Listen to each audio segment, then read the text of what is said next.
بسم الله الرحمن الرحيم. الحمد لله رب العالمين، والصلاة والسلام على رسول الله محمد صلى الله عليه وعلى آله وصحبه وسلم. Kuna wimbi la baadhi ya watu au baadhi ya vikundi vimejitokeza, vikawa vikundi hivyo vimejiajiri kazi ambayo haipo sawa kwa misingi ya Uislamu. Kazi yenyewe ambayo wao walikuwa wamejiajiri kwamba wanawake wamejiorganize wakajiweka kama ni kikundi katika baadhi ya maeneo ya nchi yetu hii, ikawa kwamba wao wasafisha wanawake wenzi wao katika sehemu za siri. Kwa maana mwanamke ambaye alikuwa anahitaji huduma ya kusafishwa sehemu zake za siri, za kunyolewa katika sehemu zake za siri, basi anawasiliana na kikundi hicho. Kikundi hicho kinakuja kinamtoa mwanamke mmoja, kinakuja kumsafisha mwanamke huyo ambaye alikuwa amehitaji huduma. Au kama mwanamume, basi kikundi hicho kinamtoa mwanamume, anakuja mwanamume huyo kuja kumsafisha mwanamume huyo. Huu utaratibu si utaratibu wa sawa, na kazi hii ni kazi ambayo ilikuwa si sawa, bali Uislamu umeweka utaratibu. Mwanamke akishafikia balighi, ukamfahamisha namna iliyokuwa nzuri ya yeye kusimamia haki ya kiwiliwili chake, kujisafisha kwake, kujitoharisha kwake, kuanzia anapopatwa na eda ya hedhi mwanamke, anapopatwa na siku zake za hedhi mwanamke, Uislamu ukamfahamisha namna ya kujitoharisha yeye mwenyewe. Kadhalika vile vile kujisafisha katika sehemu zake za siri, kujiweka katika mazingira ambayo yalikuwa sawa, mwanamke anatakana ajisimamie yeye mwenyewe. Kadhalika vile vile na mwanamume umeweka utaratibu Uislamu mwanamume kujisafisha yeye mwenyewe, na wala haifai mwanamke mwenye akili timamu na alikuwa mzima wa afya akamchukua mwanamke mwenzake, kisha akamfunulia aibu zake, akamfunulia uchi wake, kisha ikawa kwamba mwanamke huyo mwingine yeye ndo akawa anamsafisha katika sehemu hizo za siri. Huu utaratibu si wa sawa, bali utaratibu huu ni utaratibu ambao unakwenda kinyume na misingi na mafundisho ya Uislamu. Sasa ikiwa kwamba katika hicho kikundi wapo Waislamu, basi tunaambia waachane na utaratibu huo, kwa sababu huo ni utaratibu ambao ulikuwa upo kinyume na Uislamu. Na Mtume sallallahu alaihi wasallam amekataza mwanamume kuangalia uchi wa mwanamume mwenzake. Kadhalika vile vile amekataza mwanamke kuangalia uchi wa mwanamke mwenzi wake, kuangalia aibu ya mwanamke mwenzi wake.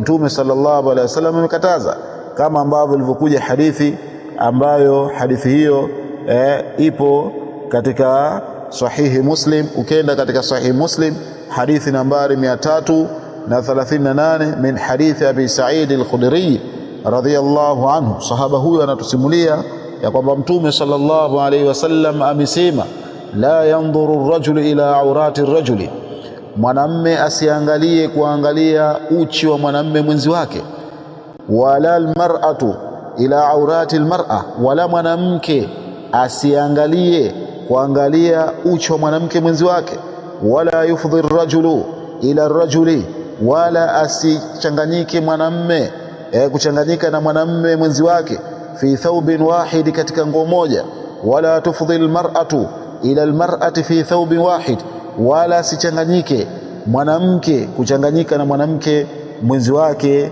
katika nguo moja. Na Mtume sallallahu alaihi wasallam ameyazungumza haya kwamba mwanamume asiangalie kuangalia uchi wa mwanamume mwenzi wake, kadhalika mwanamke vile vile asiangalie kuangalia uchi wa mwanamke mwenzi wake, ila kwa kuna dharura ya kisheria, dharura ambayo haiwezi ikaepukana, isipokuwa lazima mwanamume aangalie kuangalia uchi wa mwanamume mwenzi wake, na mwanamke hakuna jambo atakaloze kuepusha isipokuwa kwa dharura hiyo itapelekea mwanamke kuweza kuangalia uchi wa mwanamke mwenzi wake. Labda mwanamke anaumwa katika sehemu za siri, sasa lazima patikane daktari wa kike kuweza kumtibu na kuweza kuishughulikia sehemu hiyo ambayo ilipata maradhi, ilipata ugonjwa au labda majipu au vidonda. Lazima patikane daktari wa kike kuweza kushughulikia vidonda hivyo au kushughulikia maradhi hayo. Hapo itakuwa ni katika mlango wa dharura, na wanasema wanachuoni, ad-daruratu tuqaddaru biqadariha, dharura inakadiriwa kwa yale makadirio yake. Inda ad-darurati turfa'u al-ahkam, wakati inapotokezea dharura basi hukumu zinakuwa zinanyanyuliwa, zinaondoshwa ili kuweza kutatuliwa ile dharura ambayo ilikuwa imejitokeza.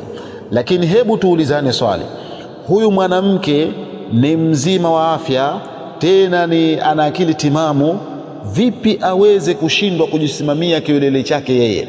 Vipi aweze kushindwa kujisafisha katika sehemu zake za siri, mpaka amwite mwanamke mwenzi wake amfunulie mwili wake, amfunulie sehemu zake za siri, akesha sasa aibu yake amwekee wazi, akesha yule mwanamke ndiyo asafishe zile sehemu zake za siri? Huu ni utovu wa adabu, na huu ni uhuni, na utaratibu huu ni utaratibu ambao ulikuwa siwa sawa, ni utaratibu ambao unakwenda kinyume na mafundisho ya Uislamu. Kwa hiyo ewe mwanamke wa Kiislamu ambaye uliokuwa umefikia level hiyo ya uvivu ya kutokuweza kusimamia kiwelele chako katika jambo la kujisafisha, wewe unatakikana uzindukane na umche Allah, umogope Mola wako. Allah subhanahu wa ta'ala amekuheshimisha ewe mwanamke wa Kiislamu, amekuwekea taratibu zilizokuwa nzuri za wewe kujisimamia kiwelele chako, kuanzia kujifanyia usafi ya zile hali ambazo zilikuwa zipo katika sehemu yako siri, ukaziondosha zile hali za uchafu. Kadhalika unapokuwa katika unapotoka katika ada yako ya hedhi na ada yako ya nifasi, unapotoharika, basi Uislamu umekuwekea nidhamu na utaratibu maalumu ya wewe mwanamke wa Kiislamu kujisimamia na kujisafisha. Na haifai kumwita mwanamke mwenzi wako akaangalia uchi wako, akaangalia aibu zako, na hali ya kuwa wewe ni mzima wa afya, na hali ya kuwa wewe una akili timamu. Jambo hili ni jambo ambalo lilokuwa sila sawa, ni jambo ambalo lilokuwa baya, na Uislamu umelikataza jambo hilo. Na Waislamu wanatakana wamogope Allah subhanahu wa ta'ala. Na kama kuna watu ambao katika Waislamu ndio ambao walikuwa wanafanya jambo hili wakawa wamejiajiri, tunaambia ajira hiyo ni ajira ambayo ilikuwa haifai, wanatakana waiache ajira hiyo. Mwingine akasema tunaingiza pesa nyingi na mjini sasa hivi nimekuwa tunatambulikana kwamba sisi tuna kikundi chetu, mwanamke akiwa anahitaji huduma ya kusafishwa sehemu zake za siri na kuondoshwa baadhi ya vitu katika sehemu zake za siri, basi tunamtuma mwanamke mwenzi wake ende akamsafishe, au kama mwanamme tunamtuma mwanamme mwenzi wake ende akamsafishe, na pesa zinazoingia zinakuwa ni nyingi sana, na watu wanatufahamu sisi manake tunafanya katika hali kama hiyo. Hili jambo si la sawa. Jambo hili enyi ndugu zangu Waislamu si la sawa, natakana muliache. Na mwanamme amekatazwa kuangalia utupu wa mwanamme mwenzi wake, kwa sababu jambo hilo kwanza linapoteza ile imani na inafanya kwamba ife. Kadhalika vile vile mwanamke inapelekea imani ife, haitakikani kabisa. Na vile vile nafungua milango mingine, milango ambayo ilikuwa maovu, milango ambayo ilikuwa si sawa. Akisha wewe mwanamke vipi unajiaminisha kwamba wewe uangaliwe sehemu zako za siri, hali ya kuwa hiyo sehemu uliopewa ni neema na ni jambo ambalo wewe unatakana ulitunze, ulihifadhi na usionyeshe isipokuwa kwa wale ambao walikuwa wanastahiki. Wanastahiki ni wepi? Anastahiki ambaye akuone wewe mwanamke ni mume wako, na mwanamme anastahiki aonekane na mke wake.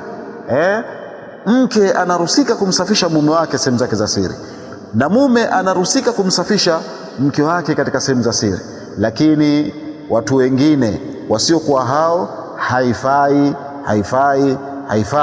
Na mtu anatakana ajiepushe na taratibu hizo, kwa sababu hizo ni taratibu ambazo shetani amefungua milango hiyo ili kuwapoteza watu, ili kuwatoa katika taa ya kumtii Allah subhanahu wa ta'ala, kwa sababu utiifu wa kumtii Allah subhanahu wa ta'ala umewekwa kwamba mwanamume asiangalie kuangalia uchi wa mwanamume mwenzake, kadhalika na mwanamke asiangalie kuangalia uchi wa mwanamke mwenzi wake. Sasa watu wakikiuka utaratibu huu, wakaona kana kwamba mwanamke kwa mwanamke inafaa kuangaliziana, ni jambo ambalo kwa sila sawa, ila kuna dharura ya kisheria ambayo ilikuwa Uislamu umeruhusu. Mwanamke anaumwa sehemu zake za siri, kwa hiyo kuna daktari wa kike anatakana azishughulikie sehemu zile ili amondoshee maradhi. Hapo inakuwa ni mlango wa dharura, na dharura itakuwa inakadiriwa kwa makadirio yake.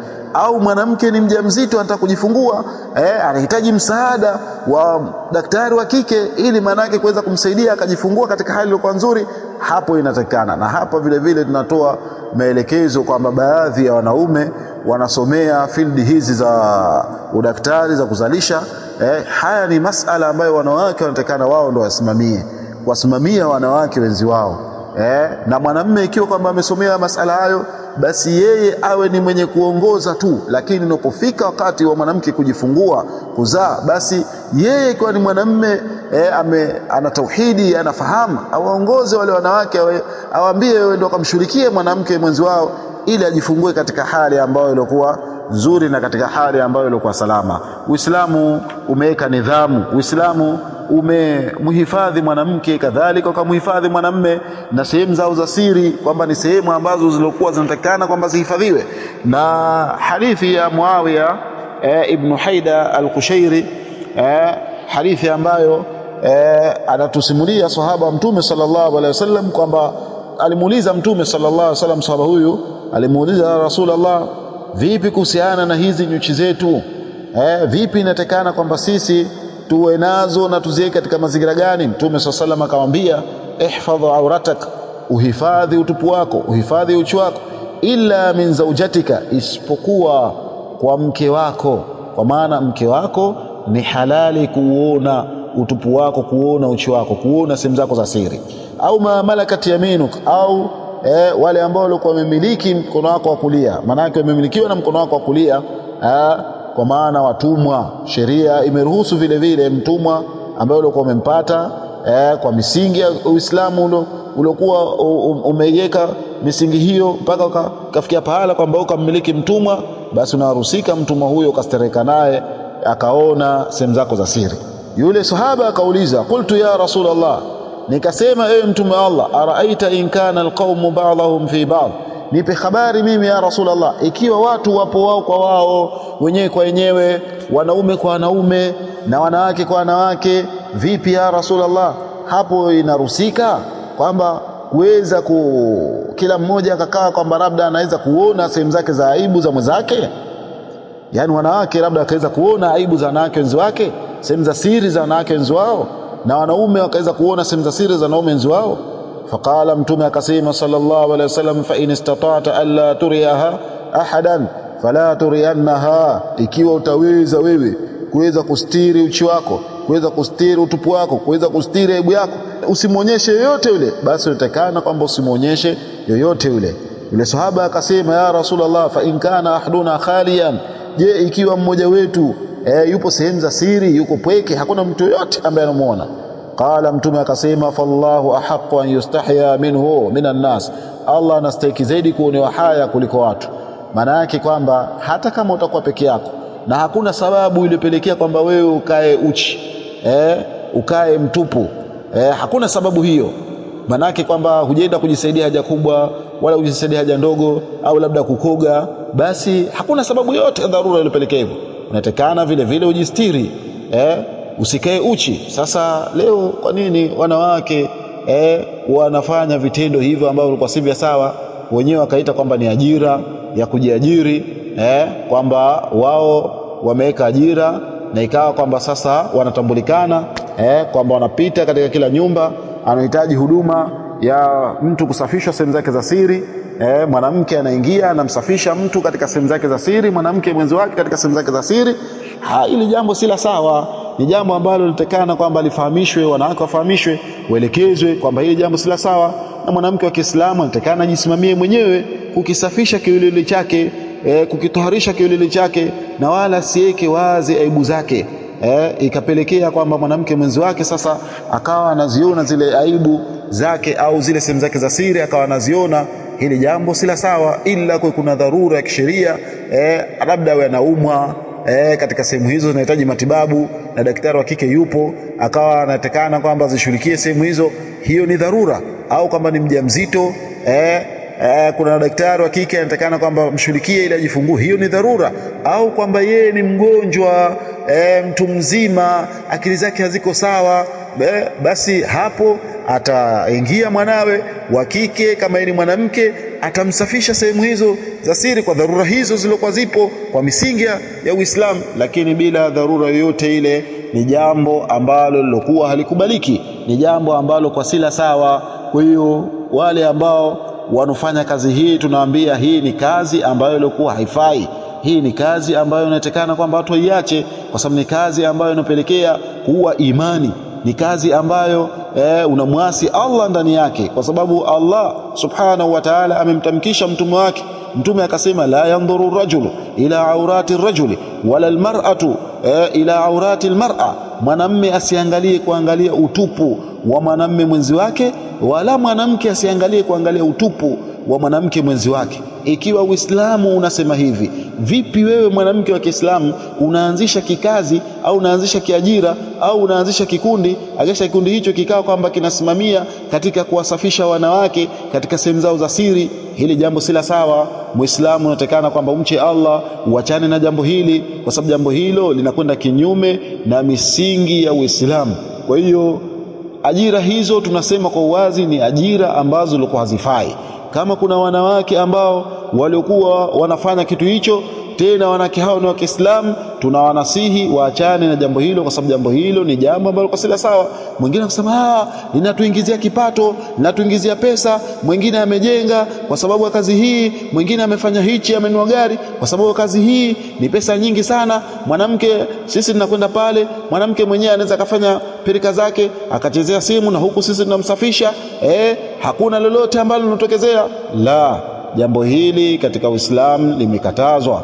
Kwa hiyo ewe mwanamke wa Kiislamu, achana na jambo hili la kwamba wewe mwanamke wa Kiislamu unakwenda kumsafisha mwanamke mwenzi wako katika sehemu za siri, hali ya kwa mwanamke huyo ana akili zake timamu, hali ya mwanamke huyo ni mzima wa afya. Haitakikani. Na huyo ambaye anasafishwa na yeye anatakana achane na jambo hilo, ajisimamie yeye mwenyewe, ajitoharishe yeye mwenyewe, ajisafishe yeye mwenyewe, kwa sababu ile sehemu yake ya siri ni amana aliyopewa na Allah subhanahu wa ta'ala, na wala hakutakiwa kwamba yeye aiache wazi. Hata kwa mwanamke mwenzi wake ametakana vile vile aisitiri. Na wanachuoni walipokuwa wakiulizwa kuhusiana na masala haya, basi wakatoa maelezo, akiwemo al-Allama Ibn Bazi alayhi rahmatu min Allah. Akasema Ibn Bazi alayhi rahmatu min Allah, wakati alipokuwa anaulizwa kuhusiana na swali, je, mwanamke inarusika kukaa uchi mbele ya mwanamke mwenzi wake, akasema yambaghi lilmar'a, inatakikana kwa mwanamke anta'tada sitra, ajizoeshe kujistiri, wa antahrisa ala sitri badaniha inda nisaiha, na afanye pupa na bidii ya kujistiri kiwiliwili chake mbele ya wanawake wenzi wake. Ajistiri mbele ya wanawake wenzi wake, asionyeshe aibu zake, asionyeshe uchi wake, asionyeshe yale mambo ambayo Allah amemhifadhia mbele ya wanawake wenzi wake. Wa inda ghairihinna min ahli baitiha, na mbele ya wale ambao sio kwa hao haifai kuonyesha sehemu zake za siri mwanamke, sehemu zake za uchi akazionyesha mbele ya watu wengineo katika watu wa nyumba na watu wengineo ambao walikuwa hawastahiki kuziona sehemu hizo. Na pia kuna mambo ya kuhusudika. Mwanamke kuna mambo ya kuhusudika, jicho hili lina husda. Wewe unapomwekea wazi mwanamke mwenzi wako zile sehemu zako za siri, mwanamke ambazo Allah amekuruzuku wewe, yeye hajaruzukiwa kama vile ambavyo Allah alivyokuruzuku wewe, nafsi hii inakuwa ina mionzi, inakwenda kukuathiri wewe mwanamke. Kwa hiyo unatakana ile jambo epukane nalo, lina maafa mengi sana, lina madhara mengi sana. Kwanza Uislamu umelikataza, lakini vile vile lina madhara mengi sana. Kwa hiyo tunawanasihi ndugu zetu wenye kufanya vitu hivi, ni vitu ambavyo vilikuwa si vya sawa, ni vitu ambavyo vilikuwa viovu, ni vitu ambavyo vilikuwa havitakikani, bali mwanamke wa Kiislamu anatakana ajisimamie mwenyewe katika kujitawarisha, akipe haki kiwiliwili chake katika namna ambayo Uislamu umemwelekeza. Na hivi ndivyo ambavyo mwanamke anatakana awe, na kufanya kwake hivyo anapata thawabu nyingi sana mbele ya Allah subhanahu wa ta'ala. Kadhalika na mwanamume vile vile. Hapa kuna masala ambayo napenda kuyakariri tena, kwamba mwanamke inaruhusika kusafishwa na mume wake sehemu zake za siri. Kadhalika na mume vile vile inaruhusika kusafishwa na mke wake katika sehemu zake za siri, lakini wasiokuwa hao haifai, haifai, na watu wanatakana wamche Allah subhanahu wa ta'ala, waepukane na vitu hivyo, kwa sababu hivyo ni vitu ambavyo viko kinyume na Uislamu. Kadhalika vipo kinyume na hata ada za Kizanzibari na za Kitanzania kwa ujumla wake. Ni jambo ambalo kwa sila sawa, Waislamu wanatakana waachane na jambo hilo. Hili ni jambo ambalo linakwenda kinyume na misingi ya sheria ya Kiislamu. Kwa hiyo tumependelea kutoa nasaha hizi, kwa sababu hivi ni vitendo ambavyo vinakuja kwa kasi katika baadhi ya sehemu, kwamba watu ndio wamejiajiri, wamefanya kwamba hiyo ni ajira, kwamba wanawake wanawasafisha wanawake wenzao katika sehemu za siri. Hili jambo si la sawa, kwamba mwanamke anakwenda katika nyumba au anapiga simu kwamba kuna huduma hapa tunahitajia. Mwanamke yeye mwenyewe amejifanya kwamba ni mvivu, amejifanya uko bize, hawezi kujisimamia. Kwa hiyo kuja mwanamke anamvulia nguo, anamuonyesha aibu yake, akesha yule mwanamke sasa yeye ndo anaanza kusafisha zile sehemu za siri na kuziweka safi, kuziondosha vile ambavyo vilikuwa vimeota, akaviondosha, akamsafisha. Hili ni jambo ambalo lililokuwa halifai, bali mwanamke wa Kiislamu anatakana ajisimamie mwenyewe. Kadhalika vile vile mwanamme anatakana ajisimamie mwenyewe katika jambo la kujitoharisha kiwiliwili chake, kukiweka katika hali ya usafi, kukiweka katika hali ambayo nashati, kukiweka katika hali ambayo sheria ya Uislamu imemwelekeza. Na kila mmoja ameelekezwa, mwanamme ameelekezwa namna kukisafisha kiwiliwili chake, na mwanamke vile vile ameelekezwa namna kukisafisha kiwiliwili chake. Kwa hiyo haya ambayo watu wanayofanya ni mambo ambayo ya makosa, wanatakana mche Allah, waachane nayo. Tunamwomba Allah subhanahu wa ta'ala ajalie haya yawafike wale ambao wenye kufanya makosa haya, na iwe ni nasaha kwa wao, na waachane na vitendo hivi, warejee katika usahihi. Na hiyo si ajira, watafute ajira nyingine ambazo zilikuwa za halali, ambazo zilikuwa sheria zinakubaliana nazo, na wazifanye ajira hizo ili watafute radhi kutoka kwa Mola wao subhanahu wa ta'ala. Tunamwomba Allah subhanahu wa ta'ala aturidhie na atukubalie matendo yetu yote. Innahu waliyyu dhalika wal qadiru alayhi. Subhanaka Allahumma bihamdik, nashhadu an la ilaha illa anta, nastaghfiruka wa atubu ilaik. Barakallahu fikum wa jazakumullahu khaira, wallahu a'lam.